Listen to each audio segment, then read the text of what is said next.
Hello friends, welcome to my study blog. And रात के 9 बज चुके हैं एंड आज मैं अपने सारे नोट्स को अरेंज करने वाला हूं क्योंकि बहुत सारे नोट्स हो गए हैं। कौन है क्या है इधर उधर रहता है तो पता नहीं चल पाता है, तो इसीलिए मैं सबको अरेंज करने वाला हूं। एंड इसके लिए मैंने एक चार्ट पेपर ले लिया है एंड इसको अब स्क्वायर एंड रेक्टेंगल शेप में काटने वाला हूँ और सभी के कवर के ऊपर इसको चिपका दूंगा। एंड आगे क्या करने वाला हूँ आपको वीडियो में तो मालूम ही चल जाएगा। वैसे मैं रेगुलर ब्लॉग नहीं डाल पाता हूँ क्योंकि टाइम नहीं मिल पाता है, फिर भी मैं ट्राई करता हूँ कि हफ्ते में या फिर महीने में एक डाल दूँ। एंड आप कमेंट में बताओ आप इंडिया के किस स्टेट से मेरे वीडियो को देख रहे हो। वैसे एक एस्पिरेंट्स का लाइफ स्ट्रगल भरा होता है और हो सके तो तैयारी के दौरान अपने पड़ोसी को, अपने रिश्तेदारों को अपने तैयारी के बारे में कभी मत बताना, नहीं तो वे बिना काम के आपके ऊपर कमेंट कसते रहेंगे। तो खैर छोड़ो, इन सभी बातों पर मिट्टी डालो। एंड आप देख सकते हो मैंने कवर के ऊपर एक पेज को चिपका दिया है एंड इसी तरह से सारे नोट्स के ऊपर मैं चिपकाने वाला हूँ क्योंकि ढेर सारे लगभग 16-17 नोट्स हो गए हैं तो सब बिखरे पड़े होते हैं। तो मैं सोचा कि इसके फ्रंट पेज के ऊपर ही इसको चिपका करके उस पर संख्या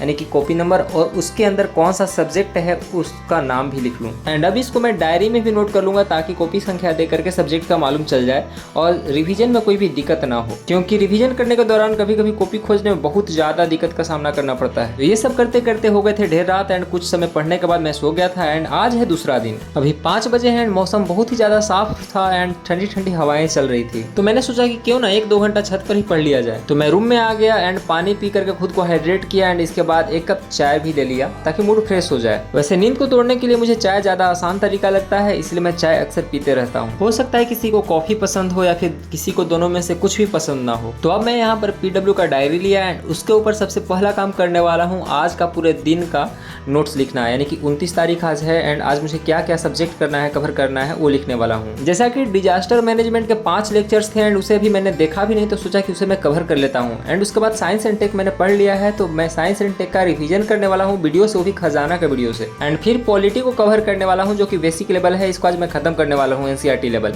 एंड फिर CSET यानी इसमें मैथ को कवर करने वाला हूँ और 5वें नंबर पर जियोग्राफी। तो जियोग्राफी में मैं सोच रहा हूँ कि सबसे पहले मैपिंग, इंडिया का मैपिंग से शुरू किया जाए, ज़्यादा बेटर रहेगा। सबसे पहले मैंने सोचा कि 1-2 घंटा क्यों ना फिजिक्स का नोट्स और इसका रिवीजन कर लिया जाए, तो मैंने इसे ही कर लिया। फिजिक्स में इसलिए पढ़ा क्योंकि मेरा फिजिक्स ऑप्शनल है। और 1 घंटा होते होते आप ये मौसम का हाल देख सकते हो कैसा हो गया, यानी कि पूरा घनाघोर बादल छाए हुए था, लग रहा था कि कब आंधी आ जाए। देखने में काफी अच्छा नजारा है लेकिन आंधी का बुरा प्रभाव गरीबों के ऊपर ज्यादा पड़ता है। तो आज का मौसम देख करके मालूम हो चुका था कि आज बिजली रहने वाली है नहीं। तो फिर कुछ पढ़ा एंड उसके बाद 10 बजे के आसपास मैंने नाश्ता कर लिया। एंड नाश्ता करने के बाद मैंने सोचा कि डिजास्टर मैनेजमेंट का एक वीडियो लेक्चर देख लिया जाए। तो इसका नोट्स मैं साथ साथ नहीं उतार रहा था, मैं सोच रहा था कि पहले इसको अच्छे से समझ लूँ, उसके बाद फिर वीडियो बंद करके और आधे घंटे में नोट्स उतर जाएंगे। तो मैं वही किया। यहाँ पर सबसे पहले मैंने वीडियो को कंप्लीट किया एंड उसके बाद फिर मैंने आधा घंटा समय लगा और 3-4 पेज का नोट्स बना तो उसको मैंने अच्छे से बना लिया। एंड डिजास्टर मैनेजमेंट में ज्यादा टॉपिक है नहीं और 5 ही लेक्चर में ये पूरा कंप्लीट और कवर हो जाता है। एंड चांस होता है कि इससे जो क्वेश्चन आएंगे वो करंट अफेयर्स से ज्यादा रिलेट करके आ सकते हैं। इस विषय में मुझे ज्यादा ध्यान देना होगा कि इसमें क्या क्या मेन कीवर्ड्स एंड उसके मीनिंग क्या है, जो कि जब क्वेश्चन में यूज होंगे तो वो समझ में आना चाहिए। नहीं तो कीवर्ड्स के मीनिंग न मालूम होने की वजह से अगर क्वेश्चन ही ना समझ में आया तो आंसर कहाँ से लिखा पाएगा। एंड फिर बच्चों को भी मुझे पढ़ाना होता है तो मैं चला गया था उनको पढ़ाने। एंड रात के 8-8:30 बज गए थे एंड मैं यहाँ पर शुरू कर रहा हूँ पॉलिटी का रिवीजन। एंड बस NCERT के 3 से 4 लेक्चर बाकी रह गए थे रिवीजन करने के लिए, तो मैं उसे आधे घंटे में अच्छे से कंप्लीट किया। एंड इसके बाद मैं एडवांस लेवल पर जाने वाला हूँ। NCERT बेसिक करना इसलिए जरूरी होता है क्योंकि जब आप एडवांस लेवल पढ़ोगे तो वहाँ पर जो टर्मिनोलॉजी यूज होगा, जो कीवर्ड्स यूज होगा, जो मीनिंग यूज होगा वो आपको समझ में आना चाहिए। और अभी मैं लक्ष्मीकांत से पॉलिटी को कवर नहीं कर रहा हूँ, मैं पहले सोच रहा हूँ कि पहले नोट्स कवर कर लिया जाए उसके बाद करूंगा। किसी भी विद्यार्थी को सबसे पहले उसके अपने नोट्स को प्रायोरिटी देना चाहिए, उसके बाद बाकी जो भी आप स्टैंडर्ड बुक यूज करो। एंड उसके बाद साइंस एंड टेक का मैं रिवीजन खजाना के लेक्चर से करने वाला हूं क्योंकि मेरे बैच में जो लेक्चर चला था उससे ज्यादा मेरा कंसेप्ट क्लियर नहीं हो पा रहा था। और ऐसा जरूरी नहीं कि आपके बैच में जो सारे टीचर हैं सभी के सभी उतने अच्छे से कंसेप्ट को क्लियर कर पाए। तो मुझे खजाना में ढेर सारे टीचर्स का लेक्चर का एक्सेस मिल गया था, तो मैंने देखा कि साइंस एंड टेक के सबसे बेस्ट टीचर यही मुझे लगे तो मैंने इनका कर लिया। ऐसे आप इनका नाम कमेंट में बता सकते हो, इनका नाम क्या है, सबसे फेमस टीचर है साइंस एंड टेक के। एंड इसके बाद मैं मैथ का लेक्चर चलाया जिसमें प्रोबेबिलिटी को चलाया गया था।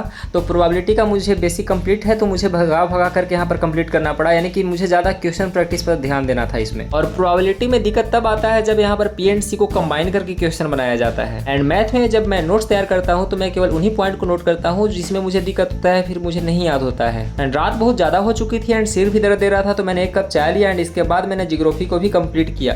और ऐसा करते करते ये टाइम हो गया था, लगभग 1 से 2 बज गए थे एंड फिर मैं सो गया। तो आपको अगर कोई भी दिक्कत हुआ तो आप कमेंट में जरूर पूछ लेना, मैं जवाब देने का कोशिश करता हूँ। एंड रेगुलर अपडेट के लिए मेरे चैनल को सब्सक्राइब कर लेना। Thank you.